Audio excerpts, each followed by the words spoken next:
దేవుని నామానికి మహిమ ప్రభావములు కలుగునుగాక.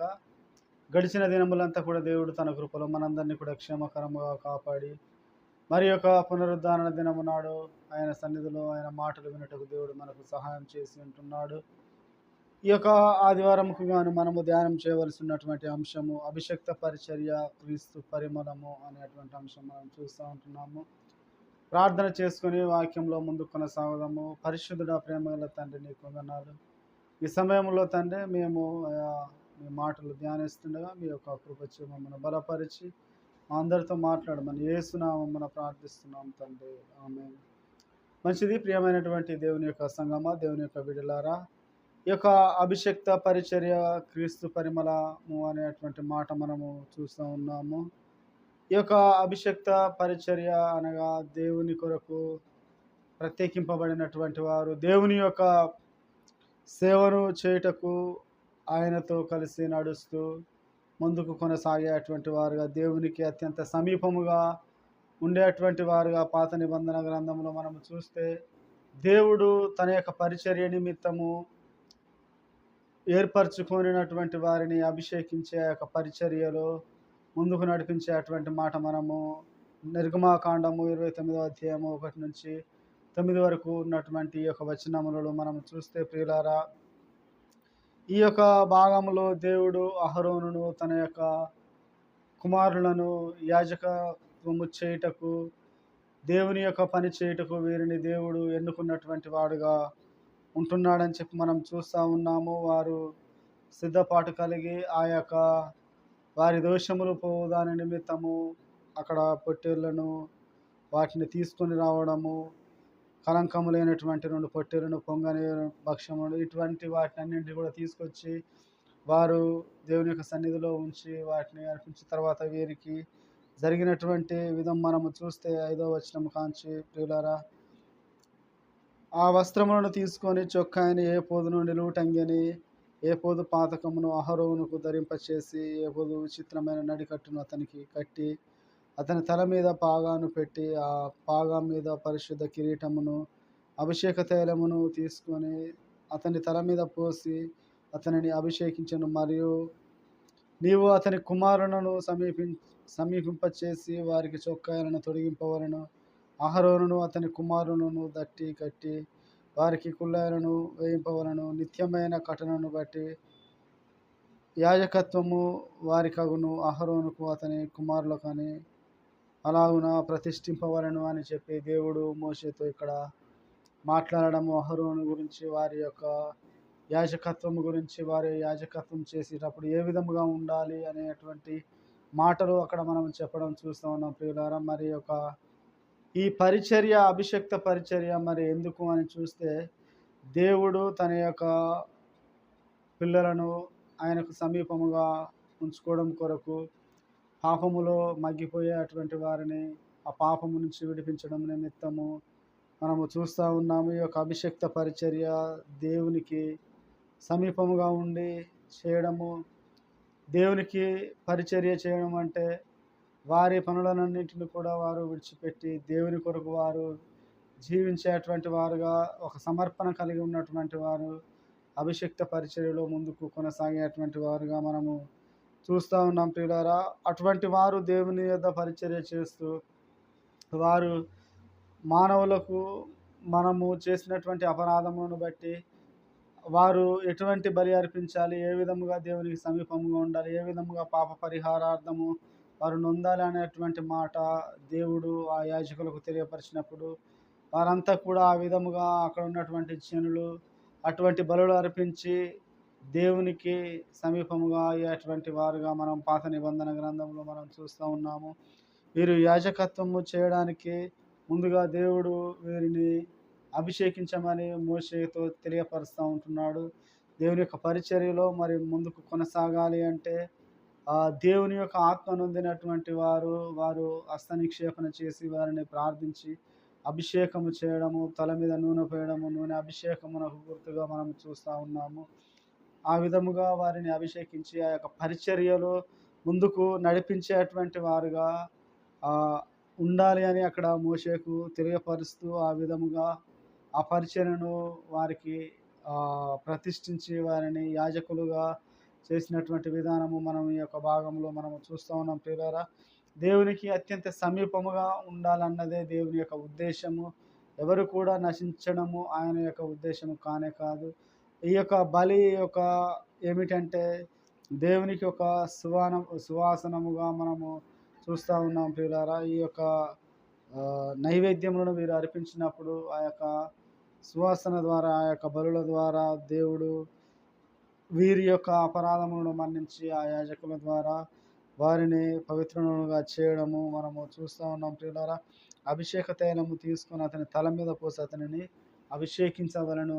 ఎందు నిమిత్తం అంటే యాజకత్వము చేయడము నిమిత్తము నీవు వారిని ఆ విధముగా చేయవలను అని చెప్పి దేవుడు ఇక్కడ మోషేతో అహరోను అతని కుమారుల గురించి తెలియపరచడం మనం చూస్తూ ఉన్నాం ప్రియులారా. ఇంకా అదే విధముగా చదవబడినటువంటి పత్రికా భాగంలో కూడా చూస్తే ఈ యొక్క పాత నిబంధనలో చూస్తే వీరు బలి అర్పించి వీరు యాజకులుగా వీరి యొక్క పాపముల నిమిత్తము ఆ యొక్క తీసుకొచ్చిన జంతువుల మీద చేతులుంచి వాటిని అర్పించి తర్వాత వీరు యాజకులుగా చేసినటువంటి విధం మనం చూస్తూ ఉన్నాము. అయితే మరి కొత్త నిబంధన గ్రంథంలోనికి వచ్చేసరికి మరి ప్రియులారా, క్రీస్తు ప్రభుల వారు వచ్చి మన కొరకే మన పాపముల నిమిత్తము ఆయన ఒక్కసారే బలి అయ్యి మనము ఎటువంటి బలి కూడా అర్పించకుండా మనము ఆయన యొక్క పరిచర్యలో ముందుకు కొనసాగాలని, ఆయన యొక్క బిడ్డలముగా ఉండాలని దేవుని యొక్క ఉద్దేశము. దానిలో భాగముగా మనం ఏమి చేయాలంటే మన యొక్క హృదయమును మనము మార్చుకొని ఈ యొక్క అభిషేక్త పరిచర్య కొరకు సిద్ధపడేటువంటి వారముగా ఉండాలి. హృదయమును మనం ఇక బలులు అర్పించవలసినటువంటి అవసరం ఎంత మాత్రం కూడా లేదు. కానీ మనము మన యొక్క హృదయమును మార్చుకొని మారు మనస్సు కలిగి నూతన స్వభావము మనము ధరించుకొని ఆయన యొక్క పరిచర్యలో మనము ముందుకు కొనసాగాలని దేవుని యొక్క ఉద్దేశము. ఈ యొక్క పరిచర్య చేయవారు ఏ విధముగా ఉండాలి, లేకుంటే సంఘము ఏ విధముగా ఉండాలని అపోస్తలుడైన పౌలు గారు ఎఫెసీలకు రాసిన పత్రిక మనము 5వ అధ్యాయము 1 నుంచి కూడా మనము 14 వరకు చదువుకున్న ఆ యొక్క భాగంలో చూస్తే, కావున మీరు ప్రియులైన పిల్లల వలె దేవుని పోలి నడుచుకునుడి. క్రీస్తు మిమ్మును ప్రేమించి మీరు ప్రియమైనటువంటి పిల్లల వలె, ఇష్టమైనటువంటి బిడ్డల వలె మీరు దేవుని పోలి మీరు నడుచుకునుడి. ఏ విధముగా దేవుడు నడిచాడు అనేటువంటి మాట 2వ వచనంలో మనం చూస్తే, క్రీస్తు మిమ్ములను ప్రేమించి పరిమళ వాసనగా ఉండుటకు మన కొరకు తన్ను తానే దేవునికి అర్పణగాను బలిగాను అప్పగించుకొనును. అలాగనే మీరును ప్రేమ కలిగి నడుచుకొనుడి అని అక్కడ మనం చెప్పడం చూస్తాం. అంటే క్రీస్తు మనల్ని ప్రేమించి మనము పరిమళ వాసనగా, అంటే ఈ యొక్క పాపం అనే కంపు మన యొద్ద ఉండకుండా పరిమళ వాసనగా మనం ఉండుటకు, పరిమళ వాసనగా ఉండుటకు మన కొరకు ఎవరు మన నిమిత్తము తనను తాను దేవునికి అర్పణముగాను బలిగాను తన్ను తాను అప్పగించుకున్నాడు. ఎవరు? మనము సువాసన వెదజల్లాలి, మనము రక్షణ మార్గంలో మనం ఉండాలి అంటే ఈ యొక్క మన యొద్ద ఉన్నటువంటి ఈ యొక్క పాపపు ఈ చెడుతనము ఈ యొక్క అంతా కూడా పోవాలంటే మనం పరిమళ వాసనగా ఉండాలంటే ఈ పాపం పోయినప్పుడు మనం పరిమళ వాసనగా ఉంటాం. మరి ఈ పాపం ఏ విధముగా పోదంటే మన కొరకు యేసుక్రీస్తు ప్రభువారు ఈ యొక్క లోకంలోనికి వచ్చి మన కొరకు ఆయన బలి అయ్యి మన నిమిత్తము ఆయన ప్రాణం పెట్టినటువంటి వాడుగా ఉన్నాడు అని చెప్పి మనం చూస్తూ ఉన్నాము. అందుకనే మీరు క్రీస్తు మిమ్మల్ని ప్రేమించిన విధముగా మీరు కూడా ప్రేమించండి, ప్రేమ కలిగి మీరు నడుచుకోనండి అని చెప్పి అక్కడ సంఘముతో ఎఫెసీ సంఘముతో పౌలు గారు తెలియపరుస్తున్న. యేసుక్రీస్తు ప్రభువారు ఏ విధముగా ఉన్నాడో మీరు ఆ విధముగా ఉండండి, అలా నడుచుకోండి, మీరు ఆ విధంగా తిరగండి అని చెప్తూ ఇంకా ఏం చెప్తుంది, మీరు ఈ విధముగా ఉండండి. ఒకవేళ పరిచర్య చేసే వ్యక్తి అయినా సరే లేదా సంఘమైనా సరే మీరు ఏ విధముగా ఉండకూడదు అనేటువంటి 3వ వచనంలో చెప్తున్నాడు. మీరు జారత్వమే కానీ ఏ విధమైన అపవిత్రతే కానీ లోభత్వమే కానీ వీటి పేరైనను ఎత్తకూడదు, ఇదే పరిశుద్ధులకు తగినది. ఇటువంటివి మీకు ఎంత మాత్రము కూడా ఎత్తకూడదు, ఇటువంటివి మీరు చేయకూడదు, వీటిలో మీరు పాలి భాగస్తులుగా ఉండకూడదు, ఇవి చేయకూడదు. ఎందుకంటే ఇది పరిశుద్ధులకు తగినది కాదు. పరిశుద్ధులు మరి పరిమళ వాసనగా ఉండువారు ఇలాంటివి చేసినప్పుడు ఆ యొక్క పాపం మీలోనే ఉంటుంది కనుక ఇది పరిశుద్ధతకు తగినది కాదు, ఇది పరిమళ వాసనకు తగినది కాదు. ఆయన మీ కొరకు తనను తాను బలిగా అర్పణముగా అర్పించుకొని ఉన్నాడు కనుక ఇది మీరు చేయకూడదు అని అక్కడ చెప్తా ఉన్నాడు. ఇంకా మీరు ఏ విధముగా ఉండాలంటే కృతజ్ఞత వచనమే మీరు ఉచ్చరింపవలను కానీ మీరు మంచి మాటలు, దేవుని స్తుతించేటువంటి మాటలు, సమాధానము పలికేటువంటి మాటలు మీరు పలకవలెను గాని ఇంకా ఏం చెప్తున్నాడు? మీరు బూతులైనను, పోకిరి మాటలైనను, సరసోక్తులైనను ఉచ్చరింపకూడదు. ఇవి మీకు తగవు. వ్యభిచారిణి అయినను, అపవిత్రుడైనను, విగ్రహారాధికుడైన లోబి అయినను క్రీస్తు యేసు యొక్క దేవుని యొక్క రాజ్యమునకు హక్కుదారుడు కాడను సంగతి మీకు నిశ్చయముగా తెలియపరుస్తాను. దేవుని యొక్క పరిమళ వాసనగా నీవు ఉండాలి. దేవుని యొక్క రాజ్యము నీకు కావాలి అంటే ఇటువంటివి నీవు చేయకూడదు. ఈ విధముగా నీవు నడుచుకొనకూడదు. ఇలాంటి తత్వము నీలో ఉండకూడదు. వ్యర్థమైన మాటల వలన ఎవడును మిమ్మల్ని మోసపరచకుండా మిమ్మల్ని మీరు కూడా జాగ్రత్తగా ఉండండి. వ్యర్థమైన మాటలు అంటే చెడు మాటలు, నిన్ను నాశనమునకు నడిపించేటువంటి మాటలు, హెచ్చరించులేనటువంటి మాటలు, ఎంతసేపు నీకు దీవెన గురించే చెప్పి నిన్ను ఖండించకుండా, నిన్ను దేవుని మార్గంలో ఉంచకుండా, ఏది చేసినా ఏమి కాదు, నువ్వు దేవుని యందు ప్రేమ కలిగి ఉంటే సరిపోతుంది అని చెప్పి అటువంటి ఆ విధముగా కాకుండా నీవు దేవునిని ప్రేమించేటప్పుడు దేవునికి అనుగుణంగా నడవాలి, ఏ విధంగా ఉండాలి అని తెలియపరిచేటువంటి బోధకు కూడా నీవు శ్రద్ధ కలిగి ఉండాలి. వ్యర్థమైన మాటల వలన ఎవడును మిమ్మల్ని మోసపరచనీయకుడు. ఇట్టి క్రియల వలన దేవుని యొక్క ఉగ్రత అవిధేయులైన వారి మీదకి వచ్చును గనుక మీరు అట్టి వారిలో పాలివారై ఉండకుడి అని చెప్పి దేవుడు ఇక్కడ జ్ఞాపకం చేస్తున్నాడు అపొస్తలుడైన పౌలు ద్వారా. కాబట్టి ప్రియులారా, అటువంటి వాటిలో మనము పాలివారమై ఉండకుండా మంచి వారముగా ఉండాలి. ఎందుకంటే పూర్వము అవి మనకు తగినవే, కానీ మీరు ఇప్పుడు పూర్వమందు చీకటి ఉంటారు, కానీ ఇప్పుడైతే మీరు ప్రభువునందు వెలుగై ఉన్నారు. ఎవరి యందంటే దేవుని యందు మనము వెలుగై ఉంటున్నాము. దేవుని యొక్క రక్షణ మార్గంలో మనము నడుస్తూ ఉన్నాము. క్రీస్తు మనలను ప్రేమించిన విధముగా మనము కూడా ఇతరులను ప్రేమించేటువంటి వారముగా ఉండాలి అని చెప్తాను. వెలుగు ఫలము సమస్త విధములైన మంచిదని చెప్తే ఇంకా అనేక విషయములు అక్కడ చెప్తున్నాను. ప్రభువుకి ఏది ప్రీతికరమో దానిని పరీక్షించుచు వెలుగు సంబంధుల వలె నడుచుకునుడి అని చెప్తున్నాడు. దేవునికి ఏది ఇష్టకరమో, ఆయనకు నచ్చినటువంటి మార్గం ఏదో వాటిలో నీవు నడుచుకొనుము అని అక్కడ తెలియపరుస్తున్నాడు. ఇంకా ఈ యొక్క అభిషక్త పరిచర్యలో సేవకుడు అనేటువంటి వ్యక్తి ఏ విధముగా ఉండాలంటే ఖండించేటువంటి వాడుగా ఉండాలి అని చెప్పి పౌలు వారు ఇక్కడ జ్ఞాపకం చేస్తున్నాడు. ఏంటంటే 11వ వచనంలో, నిష్ఫలమైన అంధకార క్రియలలో పాలివారై ఉండక వాటిని ఖండించుడి. అంటే మీకు మీరుగా సంఘముగా ఎవరైతే ఉంటున్నారో, సేవకులు ఎవరైతే ఉంటున్నారో మీకు మీరుగా ఖండించుకుంటే, సేవకుడైనటువంటి వాడు కూడా నిష్ఫలం అంటే ఫలము దొరకనటువంటి అంధకార క్రియలలో పాలివారై ఉండక అటువంటి వాటి అందు ఉండేటువంటి వారిని యొక్క అభిషక్త పరిచర్యలో ఉండేటువంటి సేవకుడు ఖండించేటువంటి వాడుగా, హెచ్చరించేటువంటి వాడుగా, హెచ్చరింపు కలిగినటువంటి బోధ చేసేటువంటి వాడుగా, వారిని దేవుని యొక్క మార్గములో క్రీస్తునకు కలిగినటువంటి మనసు కలిగి వారు క్రీస్తు యొక్క పోలికలోనికి వచ్చే విధముగా ఉండే విధముగా దేవుని యొక్క మాటలను వారికి అర్థమయ్యే రీతిగా వారిని బోధిస్తూ క్రీస్తు ప్రేమను వారికి కనపరుస్తూ మీరు ఈ విధముగా జీవించండి అని వారికి హెచ్చరిస్తూ తెలియపరచాలి. ఇట్టి కార్యము మీకు తగదు. బూతులు మీరు మాట్లాడకూడదు, సరసోక్తులుగా ఉండకూడదు, వ్యభిచరింపకూడదు, దొంగిల్లకూడదు, అన్యాయం చేయకూడదు, నీ పొరుగు వానిది ఏది కూడా ఆశించకూడదు. అంటే ఇటువంటి యొక్క మాటలు చేసేటువంటి వారిని హెచ్చరించాలి, వారిని ఖండిస్తూ దేవుని యొక్క వాక్యమును వారికి బోధించి వారిని సన్మార్గములో క్రీస్తుకు నచ్చిన విధముగా పెట్టేటువంటి వారుగా ఈ యొక్క అభిషక్త పరిచర్యలో ఉన్నటువంటి సేవకులుగా ఉన్నటువంటి వారు ఉండాలి. ఇంకా చూస్తే ఏలయనగా అట్టి క్రియలు చేయువారు రహస్యమందు జరిగించు పనులను గూర్చి మాట్లాడుటయైనను అవమానకరమై ఉన్నది. సమస్తమును ఖండించుడి. వెలుగు చేత ప్రత్యక్షపరచున్నది ఏదో అదే వెలుగు. ఏదైతే నీకు ప్రత్యక్షపరుస్తూ ఉన్నదో అదే వెలుగు.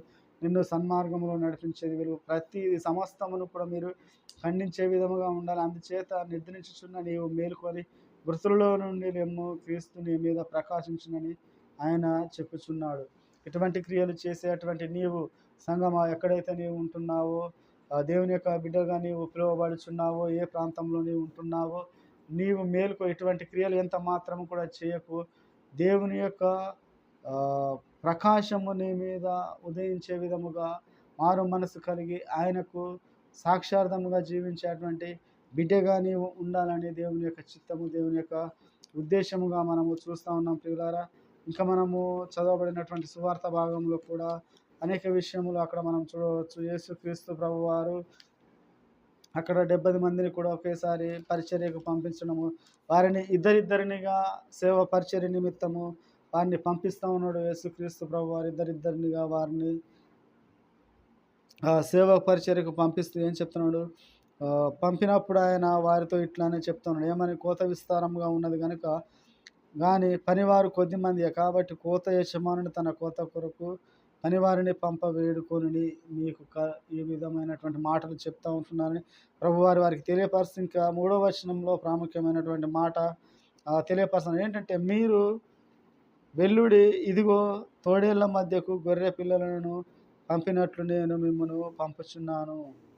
ఇక్కడ శ్రమ, ఈ యొక్క అభిషేక్త పరిచర్యలో, ఈ యొక్క సేవలో యేసుక్రీస్తు ప్రభువారు పంపించే ముందుగానే ఏం చెప్తున్నాడంటే, ఇదిగో తోడేళ్ల మధ్యనకు గొర్రె పిల్లను పంపినట్టుగా నేను మిమ్మల్ని పంపుచున్నాను అని చెప్తున్నాను. ప్రియులారా చూడండి, తోడేళ్ళ యొక్క స్వభావము మూర్ఖ స్వభావము, చీల్చి చెండాడి తినివేసేటువంటి స్వభావము.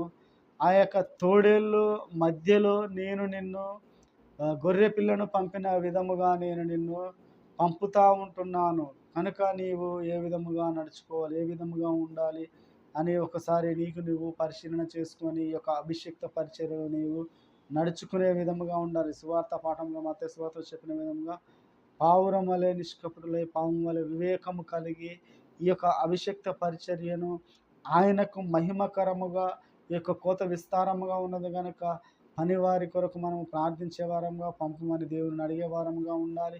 మనకు అప్పగించిన ఈ యొక్క పరిచర్యను మనము తెలివితో, మనము కుయోక్తితో అభిషేక్త పరిచర్యను క్రీస్తునకు పరిమళ వాసనగా మనము చేసేటువంటి వారముగా ఉండాలి అని చెప్పి దేవుడు జ్ఞాపకం చేస్తున్నాడు. గొర్రె పిల్లలను పంపినట్టుగా నేను మిమ్మల్ని పంపుతా ఉన్నాను. అంటే మీకు సుఖము కాదు కానీ గొర్రె పిల్లలను పంపినట్టు. అంటే ఒక మాటలో చెప్పాలంటే మన బైబిల్ ప్రకారంగానే ప్రియులారా చూస్తే ఏమిటంటే, దానియేలును సింహపు బోనులో వేయడము మనం అందరికీ తెలుసు కదా. ఈ యొక్క సింహాలు ఏం చేస్తాయంటే చీల్చి చెండాడి తినివేసేటువంటివి. అటువంటి వాటి మధ్యన దానియేలును వేయడము మనం చూసినప్పుడు ఆ యొక్క సింహపుల మధ్య కూడా ఆయన ప్రార్థించినప్పుడు ఆయన రక్షింపబడినటువంటి వాడుగా ఉంటున్నాడు. ఈ యొక్క తోడేళ్ల మధ్యకు గొర్రె పిల్లను నేను మిమ్మల్ని పంపినట్టుగా పంపుచున్నాను అని ప్రభువారు ఇక్కడ చెప్తున్నాడు. ఆయన నిన్ను పంపినప్పుడు నీవు వివేకము కలిగి ఆయనను వేడుకొని ఆయన యొక్క పరిచర్యలో ప్రార్థన పూర్వకముగా ముందుకు కొనసాగినప్పుడు దేవుడు తన యొక్క కోతను నీ చేత కోయించువాడుగా ఉంటున్నాడు. ఈ యొక్క పరిచర్యను వర్ధిల్ల చేయవాడుగా ఆయనే ఉంటున్నాడని చెప్పి మనము చూస్తూ ఉన్నాం. గొర్రె పిల్లలను పంపినట్టుగా. అంటే చూడండి ప్రియులారా, ఎంత మాత్రము కూడా భద్రత లేనటువంటి ఈ యొక్క అభిషేక్త పరిచర్య గురించి ప్రభువారు ముందుగానే చెప్తూ ఉంటున్నాడు. ఆ విధముగానే అనేకమైనటువంటి మంది యేసుక్రీస్తు ప్రభువు యొద్ద శిష్యులుగా ఉన్నటువంటి వారు హతసాక్షులు అయ్యారు. ఆయన ఆ శిష్యుల తర్వాత అనేక మంది రక్షణలోనికి వచ్చినాక అటువంటి వారు కూడా చాలామంది ఏ విధముగా ఆ యొక్క తోడేళ్ల మధ్యన గొర్రె పిల్లలు చీల్చబడి ఆ యొక్క పరిచర్యను వర్ధిల్ల చేసినటువంటి వారుగా ఉంటున్నారని చెప్పి మనం చూస్తూ ఉన్నాం. ఇంకా చూస్తే మీరు ఏ పట్టణంలోనికి పోయినా, ఇంకా సంచినైన చూడండి, అనేక విషయాలు అక్కడ ప్రభువారు చెప్తా ఉన్నాడు. మీరు ఇటువంటివన్నీ కూడా మీరు ఈ యొక్క సంబంధములు పెట్టుకున్నప్పుడు, సంచినైన జూలనైన పెట్టుకున్నప్పుడు కొన్ని బట్టలు, కొన్ని సామాగ్రి, కొంత అన్నీ పెట్టుకుంటాం. ఈ యొక్క బరువుల మీద మీరు ఆ యొక్క ప్రయాణము మీరు చేయలేరు కనుక అవన్నీ కూడా మీకొద్దు. మీరు ఎక్కడికి వెళ్తే మీకు అక్కడ నేను సిద్ధపరుస్తాను. మీరు ఏంటో చేస్తారో వారు మిమ్మల్ని చేర్చుకున్నప్పుడు అవి మీరు పెట్టిన తినండి, మీరు ఈ విధముగా ఉండండి, వారిని మీరు దీవించండి. సమాధాన పుత్రులు ఉంటే సమాధానం కలిగితే, లేని ఎడల అది మీకు వస్తుంది. మీరు ఏ పట్టణంలో అయితే వెళ్తారో ఆ పట్టణంలో వారు మిమ్మల్ని చేర్చుకుంటేనో మంచి, చేర్చుకోలేకపోతే మీరు బయటికి వచ్చి ఆ యొక్క కాళ్ళ దుమ్ము కూడా మీరు అక్కడే దులిపివేయండి అని చెప్పి ప్రభువారు తెలియపరచడం ఇక్కడ మనం చూస్తూ ఉన్నాం ప్రియులారా. అంటే చూడండి, ఇటువంటి ఎవడైనాను నన్ను వెంబడింపగూరిన యెడల తనను తాను ఉపేక్షించుకొని, అంటే తనను తాను కూడా కాదనుకోవాలి. అందుకనే గొర్రె పిల్లను పంపినట్టుగా నేను చావు, బ్రతుకైనా చావైనా కూడా క్రీస్తు కొరకే అని చెప్పి మీరు అటువంటి ఒక డెడికేషన్, ఒక అర్పణ కలిగి మీరు వచ్చినప్పుడు ఈ యొక్క పరిచర్యలో మీరు ఇంకనూ ముందుకు కొనసాగి ఆయన యొక్క రాజ్యంలో అనేక మందిని చేర్చేటువంటి వారుగా ఉంటారు అని ఈ యొక్క అభిషిక్త పరిచయలో జ్ఞాపకం చేస్తున్నాడు. ఇంకా ఇటువంటి సంచినేనను, జోలనేను ఇటువంటివి ఇవన్నీ పెట్టుకున్నప్పుడు మీకు ఇంకా భారములు, కుటుంబ బాధ్యతలు, ఇంకొకరు లేకుంటే ధనము, వ్యామోహము ఇటువంటివి మీరు పెట్టుకున్నప్పుడు ఆటి వైపే చూస్తారు. అందుకనే ఏది కూడా కాదు. మీరు నన్ను వెంబడించినప్పుడు నేను పంపిన కాడికి మీరు వెళ్ళండి. మిమ్మల్ని చేర్చుకున్న వారిని మీరు దీవించండి అని చెప్పి ఇక్కడ ప్రభువారు తెలియపరచండి. ఈ యొక్క అభిషిక్త పరిచర్యలో దేవునికి మహిమకరముగా, ఆయనను మెప్పించే విధముగా ఈ యొక్క పరిచర్య చేసే అటువంటి వారముగా ఉండాలి. బహుమానం ఇచ్చేది దేవుడు గనక దేవునిని మెప్పించే విధముగా పరిచర్య చేయాలి. మనకు బహుమానం ఇచ్చేది సంఘము కాదు. మనకు నిత్యరాజ్యం ఇచ్చేది సంఘము కాదు. కనుక దేవునిని మెప్పించే విధముగా మన యొక్క పరిచర్య ఉండాలి. సంఘములో ఒకరు బాధపడుతున్నారు, వారు చెడు కార్యం చేసిన వారిని హెచ్చరించకుండా ఉంటున్నామంటే వారి నుంచి మనం మంచి ఏదో ఆశిస్తూ ఉన్నాం. వారు మనల్ని మంచివారు అనుకోవాలని చెప్పి మనం ఆశిస్తూ ఉన్నామేమో, కానీ అటువంటి పరిచర్య దేవుడు కోరడు. వారిని ఖండించాలి, హెచ్చరించాలి.